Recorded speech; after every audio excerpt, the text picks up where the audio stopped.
رحلت نبوی صلی اللہ علیہ وسلم کے 40 سال گزر چکے تھے۔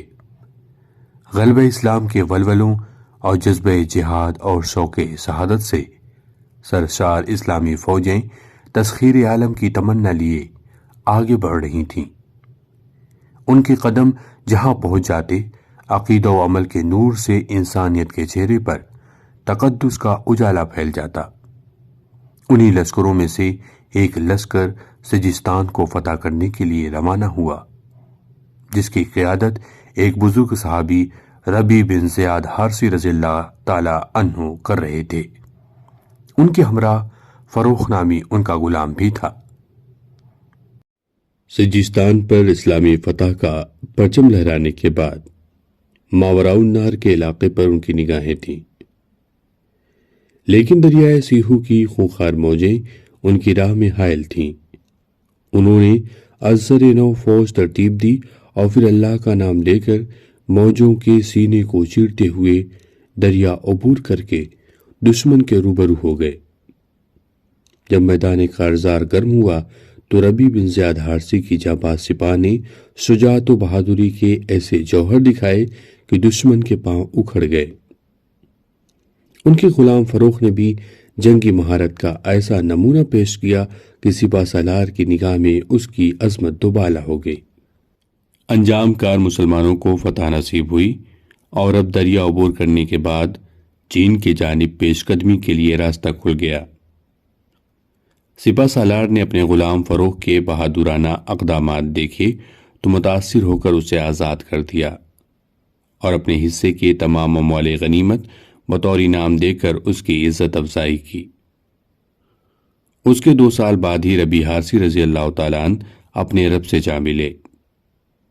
جانباز مجاہد فروخ اموال غنیمت کا ڈھیر لیے مدینہ پہنچا تو اس وقت وہ زندگی کی 30 بہاریں دیکھ چکا تھا۔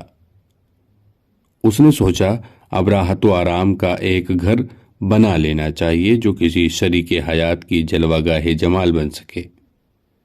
چنانچہ ایک گھر خرید کر ایک پیکر شرافت و نجابت، زیرک اور وفادار خاتون سے شادی کر لی۔ مجاہدانہ زندگی کے ہنگامہ خیز طویل اور بامشقت لمحات کے بعد گھریلو زندگی نے فروخ کو راحت و لذت کی نئی بہاروں سے آشنا ضرور کیا، لیکن یہ چیزیں اس کے جذبہ جہاد پر غالب نہ آ سکیں۔ چنانچہ جب ایک دن مسجد نبوی سے اعلان جہاد ہوا تو گھر پہنچ کر جہاد فی سبیل اللہ میں شرکت کے لیے بیوی کی طرف اجازت طلب نگاہوں سے دیکھا تو بیوی نے کہا، بتائیے آپ مجھے کس کے سہارے پر چھوڑ کر جا رہے ہیں؟ مدینے میں کوئی آپ کا ہم قبیلہ بھی نہیں۔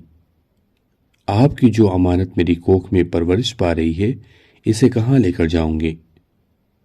اس مشکل سوال کا فروخ کے پاس ایک ہی جواب تھا، دیکھو اللہ کا سہارا سب سے بڑا ہے۔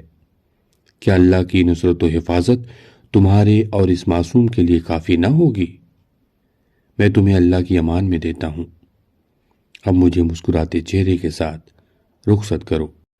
اس کے بعد اس نے ایک تھیلی اپنی بیوی کو دیتے ہوئے کہا، دیکھو اس میں 30,000 دینار ہیں، ان کو کسی نفع بخش تجارت میں لگا دینا، اس سے اپنے اخراجات بھی پورے کرنا اور نومولود کی پرورش و تربیت کا انتظام بھی کرنا، حتیٰ کہ میں جہاد سے واپس آ جاؤں یا پھر اللہ میری تمنا شہادت پوری کر دے۔